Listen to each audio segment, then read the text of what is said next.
ప్రజలారా అందరికీ నమస్కారం. నేను మీ కట్టా కార్తిక్. దాదాపు 30,000 మందిని చంపి 80,000 మంది కిడ్నీలు, లివర్లు పోవటానికి కారణమైనటువంటి ఆంధ్రప్రదేశ్ సారా స్కామ్.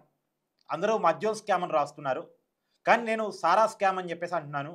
దీన్ని ప్రజల్లోకి తీసుకెళ్ళడం మంచిదని నేను అనుకుంటున్నాను. దయచేసి మీరు కూడా ఆంధ్రప్రదేశ్ సారా స్కామ్ అనే పొందుపరచండి.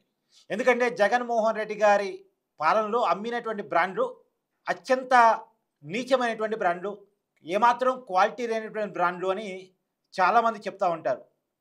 ఇప్పటికే అనేక పరిశోధనా సంస్థలు కూడా చెప్పాయి అది ఏమాత్రం క్వాలిటీ లేని బ్రాండ్లు అని చెప్పేసి. అందులోనూ ఆ బ్రాండ్ల రేట్లు చూసి దిమ్మ తిరిగి కల్తీ సారాకు అలవాటు పడ్డవాళ్ళు, గుడుంబాకు అలవాటు పడ్డవాళ్ళు, దానివల్ల చనిపోయిన వాళ్ళు కూడా దాదాపు చాలామంది ఉన్నారు. కాబట్టి జనాన్ని చంపినటువంటి మద్యం కాబట్టి నేను దాన్ని సారాతో పోలుస్తూ ఉన్నాను. అందుకనే ఆంధ్రప్రదేశ్ సారా స్కామ్ అంటున్నాను. ఇది సారా అవునా కాదా అనేటువంటిది దయచేసి మీ కామెంట్ని పొందుపరచండి. సరే, ఇది పక్కన పెట్టేస్తే ఆంధ్రప్రదేశ్ సారా స్కామ్లో జగన్మోహన్ రెడ్డి గారే ప్రధాన సూత్రధారి అని చెప్పేసి ఒక నిర్ధారణ మాత్రం సిట్ వచ్చింది. మొన్న శనివారం రోజు ఈవినింగ్ పూట పొందుపరిచినటువంటి ఛార్జ్షీట్లో కూడా ప్రిలిమినరీ ఛార్జ్షీట్గా దాన్ని చెప్పారు. దాంట్లో కూడా జగన్మోహన్ రెడ్డి గారి పేరుని పొందుపరిచారు. ఆ ఛార్జ్షీట్లో నిందితుడి లిస్టులో జగన్మోహన్ రెడ్డి గారి పేరు లేదు. ఈవెందో మొన్న అరెస్ట్ చేయబడ్డటువంటి మిథున్ రెడ్డి గారి పేరు లేదు. నెక్స్ట్ రాబోయేటువంటి ఛార్జ్షీట్లో వాళ్ళ పేర్లు ఉంటాయి నిందితులుగా అనేది మాత్రం తెలుస్తూ ఉంది. ఎందుకంటే మిథున్ రెడ్డి గారి పేరు కూడా లేదు కాబట్టి మిథున్ రెడ్డి గారు ఇప్పటికీ అరెస్ట్ అయి ఉన్నారు. రిమాండ్ ఖైదీగా రాజమండ్రి సెంట్రల్ జైల్లో గడుపుతూ ఉన్నారు. ఆయన వైసీపీ తరపున రాజంపేట ఎంపీగా ఉన్నారు. లోక్సభ పక్ష నాయకుడిగా ఆయన ఉన్నారు. ఇప్పుడు రాజమండ్రి సెంట్రల్ జైల్లో ఉన్నారు. అయితే మొన్న పొందుపరిచినటువంటి ప్రిలిమినరీ ఛార్జ్షీట్, నిజానికి సిట్టు ఛార్జ్షీట్ని వీలైనంత లేటుగా కోర్టు ముందు ప్రొడ్యూస్ చేద్దాం అనుకుంది. ఎందుకంటే ఇది అత్యంత తెలివిగా చేసిన స్కామ్. వన్స్ కోర్టు ముందు ఛార్జ్షీట్ కనుక పెడితే సిట్టు దగ్గర ఏ ఇన్ఫర్మేషన్ ఉంది అన్న విషయం ఈ కేసులో నిందితుడిగా ఉన్న అందరికీ తెలిసే అవకాశం ఉంటుంది. కాబట్టి వాళ్ళు జాగ్రత్త పడే అవకాశం ఉంటుంది. కొన్ని సాక్ష్యాలు దొరకకుండా చేసే అవకాశం ఉంటుంది. కాబట్టి తమకేం తెలుసు అన్న విషయాన్ని సిట్టు బయటకు చెప్దామని అనుకోలే. కానీ ఛార్జ్షీట్ వేయక తప్పలేదు. ఎందుకంటే రాజు కేసిరెడ్డి ఏప్రిల్ 19వ తారీఖు అరెస్ట్ కాబడ్డాడు. అతను మాత్రమే కాదు, అతని తర్వాత చాలామంది అరెస్ట్ కాబడ్డారు. ఈ కేసులో అరెస్ట్ అయినటువంటి రాజు కేసిరెడ్డి దాదాపు 3 నెలలు దాటుతూ ఉంది. ఈ 3 నెలల్లోపు ఛార్జ్షీట్ కనుక దాఖలు చేయకపోతే ఎంక్వైరీ చేస్తున్న సంస్థ ఆటోమేటిక్గా రాజు కేసిరెడ్డికి బెయిల్ వచ్చే అవకాశం ఉంది. ఈ కేసులో రాజు కేసిరెడ్డి A1గా ఉన్నారు. A1గా ఉన్న వ్యక్తికే బెయిల్ వచ్చిందంటే రాబోయే కాలంలో A2, A3, A4 తర్వాత మిగతా వాళ్ళు వీళ్ళందరికీ కూడా వరుసగా బెయిల్స్ వచ్చే అవకాశం ఉంటుంది. కాబట్టి రాజు కేసిరెడ్డికి బెయిల్ రాకుండా ఉండాలి అన్నా, ఈ కేసులో నిందితులు జైల్లోనే గడపాలన్నా, కేసు ఎంక్వైరీ ముందుకు కావాలన్నా ఛార్జ్షీట్ వేయక తప్పని పరిస్థితి. వేయకపోతే ఛార్జ్షీట్ వేయకపోవటం వల్లే వాళ్ళకి బెయిల్ వచ్చింది. సిట్టి ఎక్కడో లొంగిపోయింది, ప్రభుత్వం ఎక్కడో లొంగిపోయింది, జగన్మోహన్ రెడ్డి గారితో చేతులు కలిపేసింది, లేదు పెద్దిరెడ్డి రామచంద్రారెడ్డి గారితో చేతులు కలిపేసింది. అందుకని మిథున్ రెడ్డికి కూడా వెంటనే బెయిల్ వచ్చే అవకాశం కనపడతా ఉంది. ఇవన్నీ కూడా చాలామంది విమర్శలు గుప్పిస్తారు.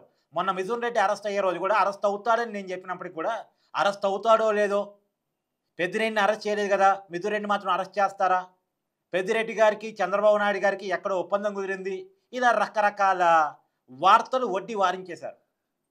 ఎందుకంటే టీడీపీ ప్రభావిత మీడియా పర్సన్స్కి, అంటే టీడీపీకి ఫేవర్గా ఉండేటువంటి మీడియా పర్సన్స్ వీడియోలు చేసే వాళ్ళకి, అలాంటి టీడీపీ జర్నలిస్టులకి, టీడీపీ మీడియాకి మిథున్ రెడ్డి వెంటనే అరెస్ట్ కావాలని, జగన్మోహన్ రెడ్డి వెంటనే అరెస్ట్ కావాలని ఉంటుంది. వాళ్ళ కోరిక మేరకు సిట్ అరెస్ట్ చేయదు. ఎంక్వైరీ సాగుతున్న క్రమంలో వచ్చే ఆధారాల ఆధారంగా, ఒక స్ట్రాటజీ ఆధారంగా అరెస్టులు జరుపుకుంటూ పోతుంటుంది. ఇప్పుడు టీడీపీ కార్యకర్తలు కోరుకోగానే జగన్మోహన్ రెడ్డిని అరెస్ట్ చేయరు. అట్టా అడావుడిగా అరెస్ట్ చేస్తే కేసు వీగిపోద్ది. ఎప్పుడు ఏ సమయంలో ఎలా చేయాలో సిట్ అధికారులకి బాగా తెలుసు. రెండోది, సరే జగన్మోహన్ రెడ్డి గారి పేరు ఎక్కడ వచ్చింది అనేది కూడా నేను క్లియర్గా మొన్న ఛార్జ్షీట్లో చెప్తాను. 131 పేజీ, మొత్తం 305 పేజీల ఛార్జ్షీట్లో పేజీ నెంబర్ 131, అది పబ్లిక్లో కూడా ఛార్జ్షీట్ ఉంది కాబట్టి చూడండి. పేజీ నెంబర్ 131లో జగన్మోహన్ రెడ్డి గారి పేరు ప్రస్తావనకు వచ్చింది. రాజు కేసిరెడ్డి ఈ మద్యం స్కామ్లో ముడుపులు వసూలు చేసి బాలాజీ గోవిందప్ప, విజయసాయిరెడ్డి, మిథున్ రెడ్డికి పంపించేవాడు. వాళ్ళ ద్వారా జగన్మోహన్ రెడ్డి గారికి వెళ్ళాయి అనేది 131 పేజీలో సిట్ పొందుపరిచింది. తర్వాత 298 పేజీలో కూడా బాలాజీ గోవిందప్ప ద్వారా రాజు కసిరెడ్డి ముడుపుని జగన్మోహన్ రెడ్డి గారి చేరవేయటంలో కీలకంగా వ్యవహరించాడు అనేటువంటి విషయాన్ని కూడా పొందుపరిచింది. ముడుపులు వసూలు చేసే బాధ్యత రాజు కసిరెడ్డిది, దాన్ని కలెక్ట్ చేసుకునే బాధ్యత విజయసాయిరెడ్డి, మిథున్ రెడ్డి, బాలాజీ గోవిందప్పది. దాని ద్వారా జగన్మోహన్ రెడ్డి గారికి పంపించే బాధ్యత వీళ్ళు తీసుకుంటారు. జగన్మోహన్ రెడ్డి గారి తరపున ఇప్పటికైతే ఈ ఛార్జ్షీట్లో పొందుపరచలేదు, కానీ వచ్చే ఛార్జ్షీట్లో పొందుపరిచే అవకాశం ఉంది. జగన్మోహన్ రెడ్డి గారి తరపున పొలిటికల్ సెక్రటరీగా ఉన్నటువంటి ఐఏఎస్ కన్పైన ధనంజయ రెడ్డి గారు, వైఎస్ శ్రీ కృష్ణమోహన్ రెడ్డి గారు తీసుకునే అవకాశం ఉంది అనేటువంటి వార్తలు సర్క్యులేట్ అవుతూ ఉన్నాయి. వాళ్ళ పేరు ఆ రకం రావచ్చు అనేటువంటిది. మొత్తంగా జగన్మోహన్ రెడ్డి గారి ప్యాలెస్కే 90% వెళ్ళేటువంటి అవకాశం కనపడతా ఉంది. అయితే డైరెక్ట్గా ముడుపులు జగన్మోహన్ రెడ్డి గారి చేతితో తీసుకోడు కాబట్టి జగన్మోహన్ రెడ్డి గారు ఈ కేసులో ఉంటాడా, నిందితుడిగా ఉండడా అనేటువంటి అనుమానం కూడా చాలామందిలో ఉంది. ఎందుకంటే జగన్మోహన్ రెడ్డి గారు డైరెక్ట్గా ఆయన అకౌంట్లో వేయించుకోడు, ఆయన చేతితో ముట్టుకోడు. ఆయన మాటలతో అన్నీ జరిగిపోతూ ఉంటాయి. కలెక్ట్ చేసేది ఆయన కాదు, డిస్ప్యూట్ చేసేది ఆయన కాదు, ఇన్వెస్ట్ చేసేది ఆయన కాదు, ఇన్వెస్ట్కి భద్రత దారిగా ఉండేది ఆయన కాదు. కాబట్టి ఆయనే చెప్తూ ఉంటాడు, మొత్తం గైడ్ చేస్తూ ఉంటాడు. ఇప్పుడు డైరెక్ట్గా నిందితుడు కాదు కాబట్టి, దొంగ సొమ్ముని చేత్తో ముట్టుకోలేదు కాబట్టి, అకౌంట్లు వేయించుకోలేదు కాబట్టి జగన్మోహన్ రెడ్డి గారు నిందితుడిగా ఉంటాడా ఉండడా అంటే ఉండే అవకాశం ఉంది. ఎందుకంటే ఈ మొత్తం పాలసీ మేకర్ ముఖ్యమంత్రిగా ఉన్నటువంటి జగన్మోహన్ రెడ్డి గారే కాబట్టి, జగన్మోహన్ రెడ్డి గారు చెప్పిన మేరకే ఇదంతా జరుగుతుంది. కాబట్టి ఈ కేసులో ఇద్దరు ఇప్పటికీ అప్రూవర్గా మారారు. ఆంధ్రప్రదేశ్ బెవరేషన్ కార్పొరేషన్ చైర్మన్గా వైసీపీ హయాంలో పనిచేసిన వాసుదేవరెడ్డి కానీ, తర్వాత ఇంకొక అధికారి కూడా ఇప్పటికీ అప్రూవర్గా మారారు. విజయసాయిరెడ్డి కూడా కొంత ఇన్ఫ్లుయెన్స్ ఇస్తున్నాడు, కొంత దాస్తున్నాడు. మరి ఆయన ఉద్దేశం ఏంటి అనేటువంటిది కీలకంగా తెలియదు. అంటే ఈ కేసు తేలాలి, కానీ జగన్మోహన్ రెడ్డి గారికి అంటకుండా మిగతా వాళ్ళతో ఈ క్లోజ్ కావాలని ఏమన్నా విజయసాయిరెడ్డి ఆలోచిస్తున్నాడా తెలియదు. కానీ ఇప్పటికే ఇద్దరైతే చాలా కీలకంగా అప్రూవర్గా మారారు, వాసుదేవరెడ్డితో సహా. కాబట్టి వాళ్ళ చెప్పిన అంశాల ఆధారంగా సాక్ష్యాలు సేకరణ చేస్తున్నారు. ఇప్పటికే అనేక సీసీ కెమెరా ఫుటేజ్లు సేకరించారు. నిన్న కూడా చాలా కీలకమైనటువంటి ఆధారాలని కోర్టు ముందు ప్రొడ్యూస్ చేశారు. 305 పేజీలతోటి ఛార్జ్షీటు, దానికి అనుబంధ ఛార్జ్షీట్లు కూడా, అంటే ఒక్కో దానికి అనుబంధ షీట్లు కూడా పెడతారు ఆధారాల కింద. తర్వాత రేపు రాబోయే కాలంలో కూడా ఇంకా ఛార్జ్షీట్ వేసేది ఉందని కూడా చెప్పారు.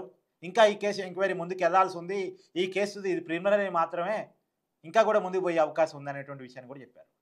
ఇంకొక మాట మీకు అందరికీ చెప్పాల్సింది ఏంటంటే, ఇప్పటి వరకు ఆంధ్రప్రదేశ్ సిట్ చేస్తుంది ఒక పార్ట్ మాత్రమే, అంటే రూపాయలు ఒక పావలా స్కామ్ని మాత్రమే ఇప్పుడు సిట్ ఎంక్వైరీ చేస్తూ ఉంది. మిగతా 30 స్కామ్ అనేటువంటిది పట్టుకోవడం సాధ్యమైనటువంటి పని కాదు. అంటే డిస్టిలరీస్ వాళ్ళే పెట్టారు. ఇప్పుడు చాలా క్లియర్గా 3 మొక్కల్లో ఆంధ్రప్రదేశ్ సారా స్కామ్ని ఎక్స్ప్లెయిన్ చేస్తాను. జగన్మోహన్ రెడ్డి గారు అధికారంలోకి వచ్చారు. 2019 ఆగస్టు 16వ తారీఖు జీవో జారీ చేశారు. 2019లో అధికారంలోకి వచ్చిన తర్వాత ఆ జీవో ఉద్దేశం ఏంటంటే, ప్రైవేట్ చేతుల్లో ఉన్నటువంటి మద్యం దుకాణాలు ప్రభుత్వం చేతుల్లో తీసుకొచ్చారు. ఎందుకంటే ప్రైవేట్ చేతుల్లో ఉంటే ఏ బ్రాండ్ అయితే జనం డిమాండ్ చేస్తారో, కస్టమర్ డిమాండ్ చేస్తారో ఆ బ్రాండ్ని మాత్రమే వాళ్ళు అమ్ముతారు, ఆ బ్రాండ్కి మాత్రమే ఆర్డర్ ఇస్తారు. స్టెప్ 1 ప్రభుత్వం చేతిలో తీసుకొచ్చారు. దానికి జగన్మోహన్ రెడ్డి గారు చెప్పిన వాదన ఏంటంటే, ప్రైవేట్ చేతుల్లో ఉంటే మద్యపాన నిషేధం చేయలేను, నేను మద్యపాన నిషేధం చేద్దాం అనుకున్నాను, అందుకే ప్రైవేట్ చేతుల్లో నుంచి ప్రభుత్వం చేతిలో తీసుకొస్తున్నాను అన్నాడు. నిజానికి ఇక్కడ కీలకం విషయం ఏంటంటే, ఆ రోజు నమ్మించడం కోసం 4100 ఉన్నటువంటి ప్రైవేట్ మద్యం షాపుని 3500 కుదించేశాడు. అంటే 600 మద్యం షాపులు ఎత్తేసాడు.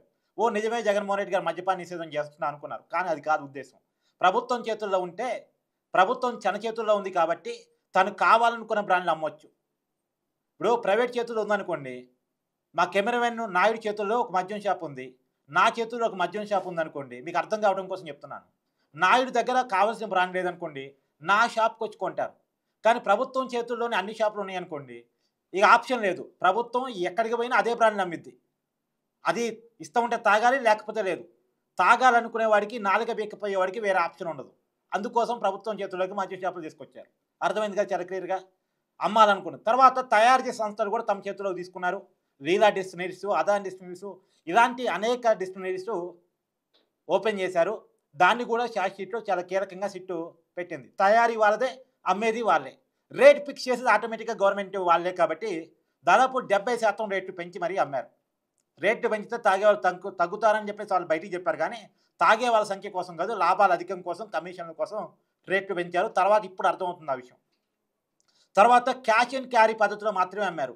ఎందుకంటే గవర్నమెంట్ చేతిలోకి ఫోన్‌పేలు, గూగుల్ పేలు చేస్తే డైరెక్ట్‌గా గవర్నమెంట్ అకౌంట్‌లోకి డబ్బులు పోతాయి. ఒక్కసారి గవర్నమెంట్ అకౌంట్‌లోకి డబ్బులు పోయాయంటే విత్‌డ్రా చేస్తే బయట తెలిసిపోయిద్ది. విత్‌డ్రా చేస్తే ఇప్పుడు కేసు కనిపెట్టడం చాలా ఈజీ అయిద్ది. అదే డబ్బు రూపంలో డబ్బులు వసూలు చేశారనుకోండి, ఏ చేత్తో ఏ రూపాయి పంపించారో అర్థం కాదు. కాబట్టి అందుకని క్యాష్ అండ్ క్యారీ పద్ధతిలో వైసీపీ మద్యం నడిపింది. నిజానికి కరోనా టైంలో మీకు గుర్తుంది, మొత్తం డిజిటల్ లావాదేవీలు మాత్రమే. ఎందుకంటే క్యాష్ దొరకట్లేదు ఆ రోజుల్లో. మోడీ గారు కేంద్ర ప్రభుత్వం చాలా క్లియర్‌గా రాష్ట్ర ప్రభుత్వాలకు ఇన్‌స్ట్రక్షన్స్ ఇచ్చింది. డిజిటల్ పేమెంట్స్ ఎంకరేజ్ చేయండి అని చెప్పింది. ఫోన్‌పేలు, గూగుల్ పేలు, పేటీఎంలు బాగా హైలైట్ అయిన రోజులవి. కానీ ఆ రోజుల్లో కూడా రూ. 5, రూ. 10 కాఫీ షాపుల దగ్గర కూడా ఫోన్‌పేలు, గూగుల్ పేలు ఉండే రోజుల్లో కూడా ఆంధ్రప్రదేశ్‌లో మద్యం వందల కొద్ది రూపాయలు పెట్టి కొనుక్కునే మద్యాన్ని క్యాష్ అండ్ క్యారీ పద్ధతిలో అమ్మారు. ఈ 3 చాలు ఆంధ్రప్రదేశ్‌లో సారా స్కామ్ జరిగిందని చెప్పడానికి. ఈ 3 చాలు. సో, చాలా క్లియర్‌గా ప్రజల కళ్ళ ముందే ప్రజల ప్రాణాలను పోగొడుతూ స్పిరిట్ తాగినట్టు ఉండేటువంటి ఆ మద్యాన్ని ఆంధ్రప్రదేశ్ మద్యం షాపుల్లో అమ్మేసి పెద్ద ఎత్తున ప్రజల ప్రాణాలు కొల్లగొడుతూ ఇంకోవైపు వాళ్ళ జేబులు మాత్రం నింపుకుంటూ చేసినటువంటి అత్యంత దుర్మార్గమైన స్కాము. ఈ దేశంలో ఇంత పెద్ద స్కామ్ ఇంకెప్పుడు జరగదు, జరగబోదు అనేటువంటి జరిగినటువంటి స్కామ్ అది. కాబట్టి ఈ కేసులో చాలా క్లియర్‌గా జగన్మోహన్ రెడ్డి గారి పేరుని ఛార్జ్‌షీట్‌లో ప్రస్తావించారు. ఇప్పుడు రాబోయే కాలంలో నెక్స్ట్ వేయబోయేటువంటి ఛార్జ్‌షీట్‌లో నిందితుడిగా జగన్మోహన్ రెడ్డిని, మిథున్ రెడ్డిని పొందుపరిచేటువంటి అవకాశం ఉంది. ఇప్పటి వరకు మిథున్ రెడ్డి గారి రిమాండ్ రిపోర్ట్ మేరకు మిథున్ రెడ్డే ఈ మొత్తం కిన్ఫిన్ అనే పాలసీ మేకింగ్ నుంచి డబ్బులు వసూలు జగన్మోహన్ రెడ్డి గారి చర్చ క్రమం మొత్తం కూడా మిథున్ రెడ్డి గారి కనుసన్నల్లోనే జరిగింది అనేటువంటిది ఇప్పటి వరకు అఫీషియల్‌గా సిట్టు రిమాండ్ రిపోర్టు ఛార్జ్‌షీటు ఆధారంగా చెప్పదలుచుకున్నటువంటి ఓపెన్ స్టేట్మెంట్. రేపు రాబోయే కాలంలో ఈ కేసులో ఇంకేం తేలుతాయి ఏంటి అనేటువంటిది చూడాలి. మీకున్న డౌట్స్ కూడా మీరు ఖచ్చితంగా కామెంట్ చేసే ప్రయత్నం చేయండి. మీకున్న అభిప్రాయాన్ని కూడా కామెంట్ చేసేటువంటి ప్రయత్నం చేయండి. ఇంకా ఆంధ్రప్రదేశ్‌లో మీరు తాగిన మద్యం ఏంటి అనేటువంటిది కూడా దయచేసి కామెంట్ చేసేటువంటి ప్రయత్నం చేయండి.